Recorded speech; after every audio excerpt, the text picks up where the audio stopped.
How do you feel about wandering trainers? It really feels like they make the game so much more random. Yes, I've said it before. Wandering trainers is a for fun portal. If you are willingly picking it, that's on you.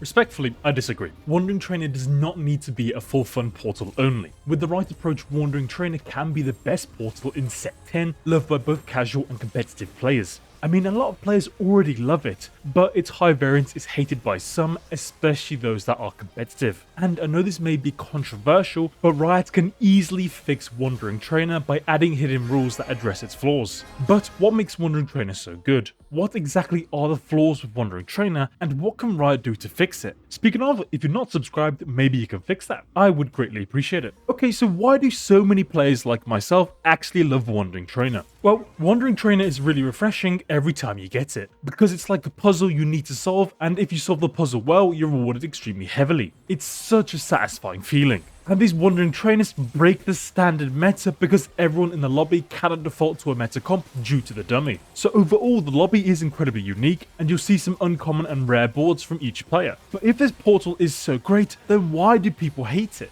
Well, the first fatal flaw is that players can easily get given a KDA, Pentakill, True Damage, or a Heartsteel spat. Getting these spats is insane because individually they make chasing their verticals extremely easy. These verticals have a lot of power and synergies because they are the biggest verticals of this set, and since it's difficult to reach the higher thresholds, more power is attributed to them. But getting these spats on the dummy solves that problem outright. In fact, you can hit those huge power spikes in the trait breakpoints far sooner than usual because the dummy is giving you +1 in that trait whilst also taking no unit slots. This was the exact problem with heart augments in previous sets, and the reason why Riot removed them for the game in Set 10. And that's especially true for Heartsteel because you can start streaking far sooner at higher thresholds and gain many more hearts than you usually would. Also, in some games you can even get extra spatulas so you can easily hit the prismatic breakpoint of the respective trait, which almost guarantees your win. That just isn't reasonable, nor is it fair.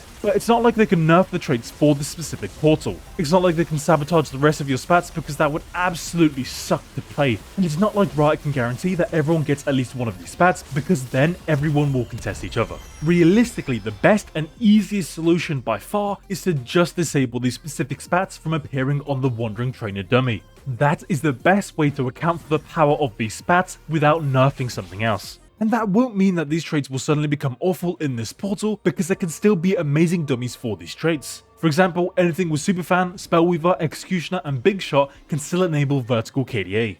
But by removing the spat from appearing, you will no longer be able to hit the deeper breakpoints of KDA for free and far sooner than you should be able to. KDA, Pentakill, Heartsteel, and True Damage have the highest allocated power and are the deepest verticals of all traits in Set 10 and even have prismatic breakpoints to reflect that. So that's the first rule. If the trait has a prismatic breakpoint, then it cannot appear on the dummy. Okay, so with the insane high rolls addressed, what's the other problem? Well, now we need to address the other end of the spectrum, and that's the insane low rolls. Sometimes you can get dummies with spats or emblems that have no synergy with each other, like this one, a country, disco, and 8-bit dummy. These spats have practically zero overlap with each other, and if you get a dummy like this, it's kinda just doomed as soon as the game starts. And that's by far the biggest problem with Wandering Trainer. Sometimes you can turbo low roll and it's completely out of your control. That feeling is an abysmal experience and some of the worst gameplay you can have in any game, not just TFT. So of course this should be addressed, as it's probably not a good thing to make players go through that. So to address this, we need to ask, why are there no overlaps? Well, that's because these three traits are all origin traits, as in the unique and distinct trees that units in the same skin line belong to in a set. Origins are like country, emo, and jazz, the different genres in this set, whereas traits like Sentinel, Spellweaver, and Mosher are classes, words that categorize what the unit does, like Tank, Mage, and Juggernaut. But why is this important to understand?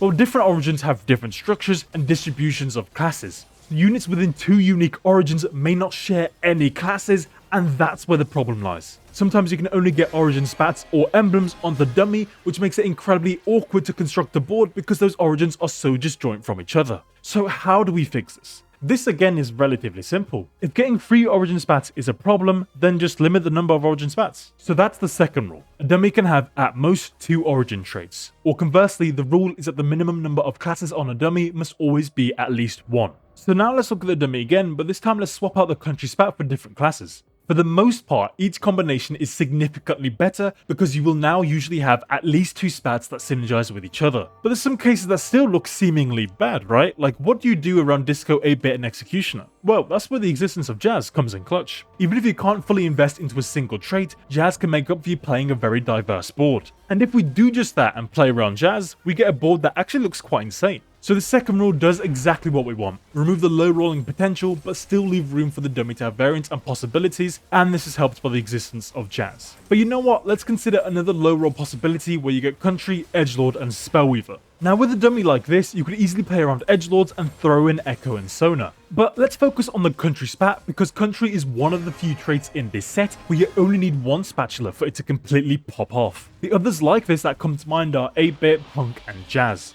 These traits can stack to the point where the other emblems on your dummy don't really matter because you're getting so much power from this single spat, and hitting the highest breakpoint of these traits is very powerful. So even if you do get a dummy like this, you still have a lot of options and a powerful out. But overall, I think that these two surprisingly simple rules can fix Wandering Trainer, and it can easily be the best portal of set 10 that both casual and competitive players can love to play. And these hidden rules will not be noticeable by players as they act as a failsafe. The dummies will be almost as random with their emblems, and players will still need to figure out how to play around them like they usually do. But what will be noticeable, hopefully, is that some dummies no longer are turbo ints and some dummies aren't guaranteed wins.